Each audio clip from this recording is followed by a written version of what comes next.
So I had Robert Kennedy on my show in April of 2020 when we couldn't talk about anything on YouTube. We had to run him on our digital freedom platform. And I walked into that with my MIT education thinking that anything science-based was the right thing to do, AKA vaccines.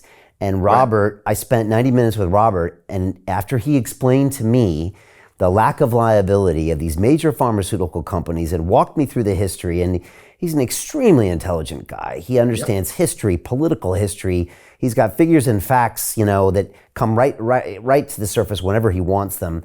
And at the end of that, he had convinced me and changed my mind almost completely. And I had another interview with him later, but I was always deeply impressed with Robert. Unfortunately, the media completely, called me anti-vaxxer and shut down any type of footprint. And so he really wasn't even known in America, even though I think he had the best-selling book in America for like a year or so in 21 or 22.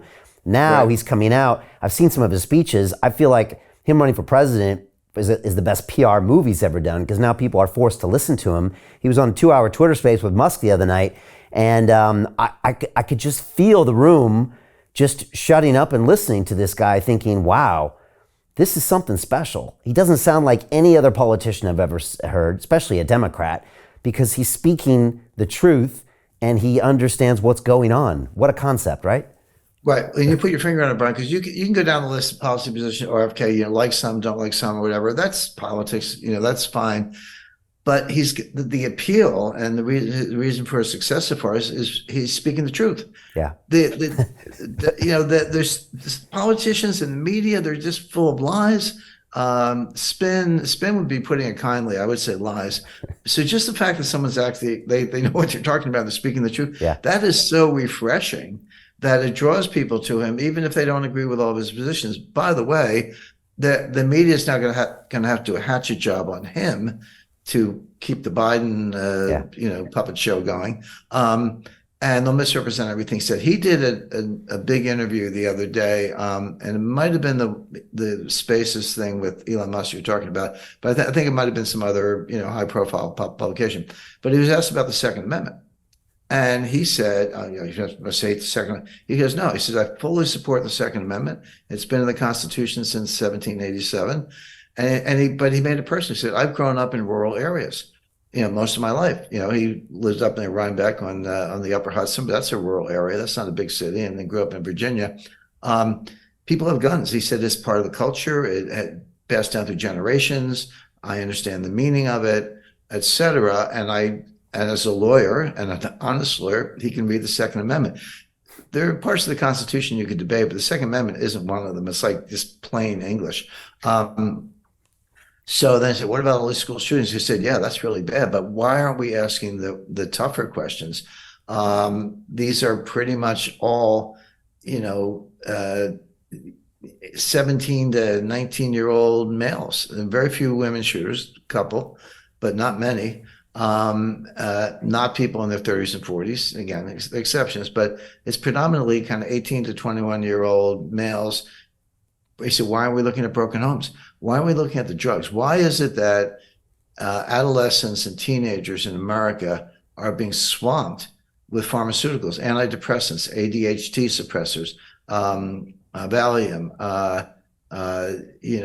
various drugs, psychotropic drugs that with not totally understood side effects. You're taking 2 or more of them. What are the interactions? They haven't been studied. And he's very practical. He said, read the labels. They say may cause suicidal and violent behavior. It says that on the label. So we're feeding our kids, these drugs by the billions. They're sitting there playing video games for 10 years, mostly violent video games. And then we're surprised that when they pick up a gun and shoot people, they probably think they're in a video game. So he said, that's what we should be addressing. Why are we looking at the pharmaceutical companies?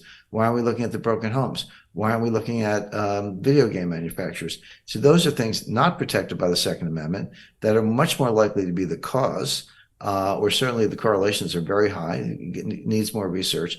But that is such a sober, smart, I've asked myself the same question, but that's such a smart approach to a serious problem. He doesn't wave the problem away.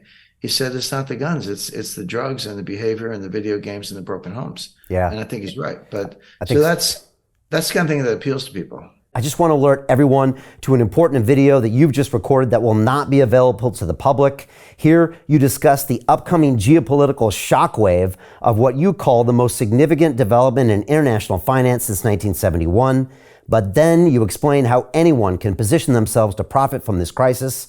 Our viewers can access that video at londonreal.tv/Jim, and I highly recommend that everyone go watch that immediately after our conversation. Yeah, and I think then he links that even back to the Department of Defense and then goes after military-industrial complex. I mean, again, and he has seen into that dark, dark world of all of those institutions. I mean, obviously his uncle, potentially was taken out and by one of those institutions. And so, and then he's not afraid to call these companies out. Whereas every other candidate pretty much is in some way, shape, or form.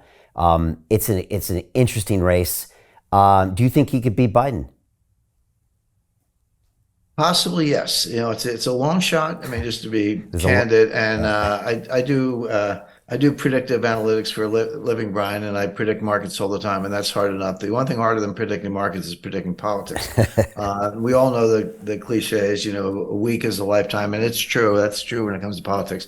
So you got to be careful about getting too far over your skis. But the short answer is yes, and I would put a lot of weight on this New Hampshire situation and Iowa that I just described, where the DNC's trying to rig the primary schedule to favor Biden, but New Hampshire's not having it, and RFK gets it. And like I say, if you can't win the New Hampshire primary and not be taken seriously in the next election. And why was South Carolina so important to Biden in 2020, which it was? Well, African Americans. Well, there's a lot of affection for the Kennedy family. I mean, John Kennedy, before he died, was working on the Civil Rights Act. Okay, Johnson passed it, and credit to Johnson for that. But Kennedy was going down that road. Kennedy was talking to Martin Luther King on a regular basis. RFK, RFK Jr.'s father, was, taking the lead in civil rights. We weren't where we needed to be. We hadn't come far enough as a country. But Kennedy started moving in that direction. So and then, of course, Teddy Kennedy, wasn't president, but had, 6 terms as a U.S. senator.